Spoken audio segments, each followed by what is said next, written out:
ফিতরা দেওয়ার সঠিক সময় কখন? ঈদের নামাজের পর দিলে কি তা সাধারণ দান হিসেবে গণ্য হবে নাকি ফিতরা হিসেবে আদায় হবে?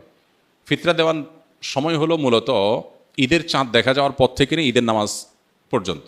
ঈদের নামাজের আগে, ঈদের চাঁদ ওঠার পরে, এই সময়টা মূলত ফিতরা দানের সময়। এই সময় যেহেতু রাতের বেলা, গরিবকে খুঁজে দেওয়াটা যদি কারোর জন্য কষ্টকর হয় তাহলে সে 1-2 দিন 3 দিন আগেও দিতে পারে সবল আমাদের মতে। আর ফোকাহায়ে আহনাফের মতে রমজানের শুরু থেকেই দেওয়া যাবে। অন্যান্য ওলামা ইকরাম হাম্বলি ফকিদের মতে একেবারে শেষের দিকে ঈদের 2-3 দিন আগে দেওয়া যাবে।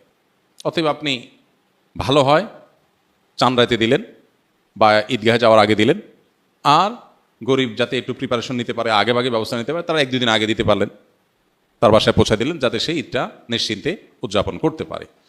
আর যদি কেউ ঈদের পরে আদায় করে তো হাদিসের ভাষ্য হলো ফাহিয়া সাদাকাতুম মিনাস সাদাকাত।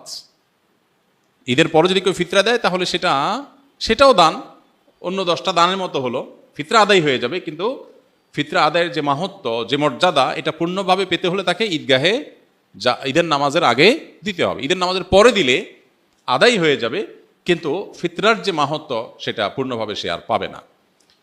ঈদের দিন